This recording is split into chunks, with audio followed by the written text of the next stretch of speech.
Hi everyone, good afternoon. I thought I'd just make a quick video to help those who are looking for some phrases for their scout reports and some coaching phrases, or if you're an analyst and you just need some phrases to describe what a centre forward is doing. So we're going to focus on centre forward play and more specifically movement and football IQ. So we're going to focus on Kylian Mbappe and some of the movements that he made in a recent game. Some of the typical phrases you could use for a player like this are that Mbappe's movement, off the ball movement, is superb. So Mbappe's off the ball movement is superb.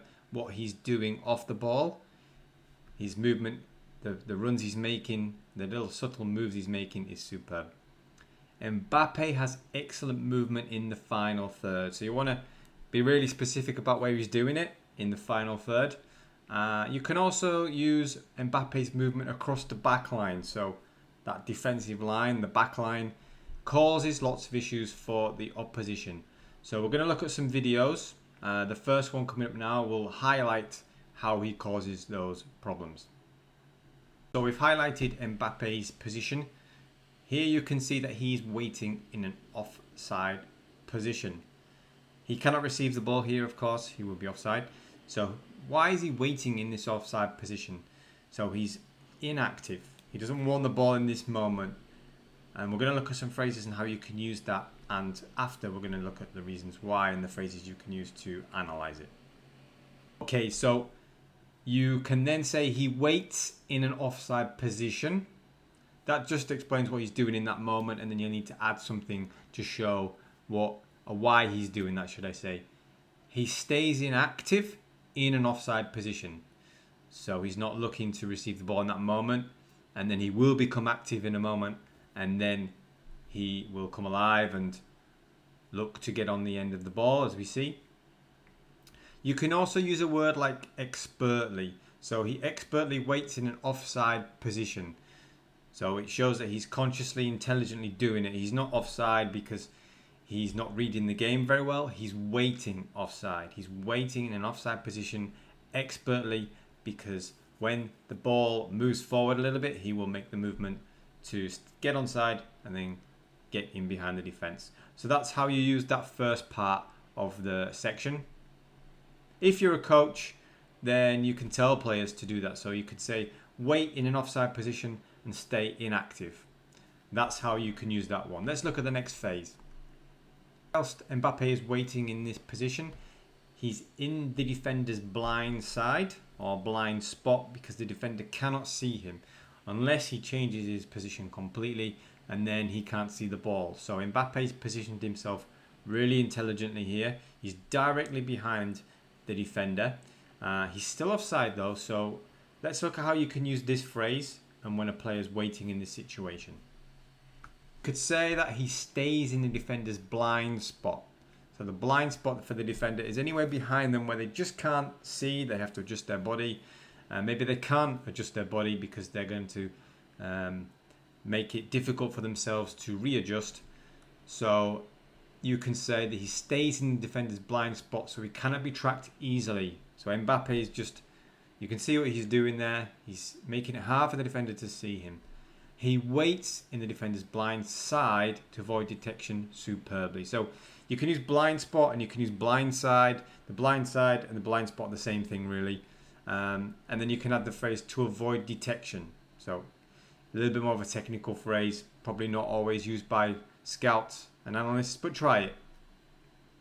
Okay, so now we've got two things going on here. Mbappe steps up on the defender's back. So by this we mean that he's stepped up towards the defender and he's like almost on the defender's back. You can see he's using his arms very intelligently here because he's gaining an advantage. Let's look at how you can use these phrases and then we will see why he's doing this. And then for this one you could say he steps up to the defender's back to gain an advantage. So he steps up to the defender's back to gain an advantage. He intelligently, so you can add the word intelligently to really highlight it, uses the defender's back to gain an advantage in the sprint. So now we've got the total picture. Right? How he does it, what he's doing, and why he's doing it, and for what reason it's going to help him in the sprint. So you've got a lot of detail there in a short phrase. He uses excellent positioning to gain an advantage in the sprint. So that's more general. It doesn't explain specifically what he did in this action, but it does say more to the story of what Mbappe does. Maybe he does it in numerous actions. So as a coach, you just say step up to the defender's back at the right moment. We'll see why Mbappe did that. So he steps into the defender's path. And why did he do that? Because he wants to block the path. So he put his hands on the defender. Firstly, I think that was to distract the defender, make him confused. Also, it was just so that he could push the defender away and then move into that space right next to where the defender is and block the defender's path. And at the same time as he did this, Mbappe has stepped onside. So we need to put a lot of these phrases together to make clear sense of what's happening here. But if you were to use this in a phrase, we'll look at the slide next and see how you can use it. So in this next part, you could use he intelligently times the moment to step onside as the ball is played. So he's waiting offside and then he steps onside. Step is just normally used to show a short movement. It's not a long distance movement. It's normally 1 or 2 steps. Does the player time the moment to step onside well? So that's a general question you can ask as you're scouting or analysing a player. So as a coach, you'd want to say step onside at the right moment or time the moment. Let's look at the next. Okay, so we've got that he steps into the defender's path.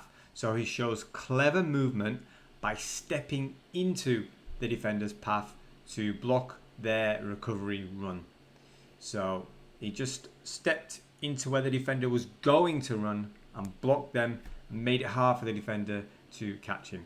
He steps into the defender's path intelligently, so add intelligently to really emphasize it more, and blocks their ability to mark. And now that Mbappe has stepped onside, now that he's timed it really well, now that he's got into the defender's path and blocked it, he now has a nice run forward. However, if he ran directly towards the goal, he may be offside. So what he's done is he's arched his run. He doesn't run direct and straight, he's actually arched his run. So you can use this, and we'll have a look at some phrases and how you can use that in the next slide.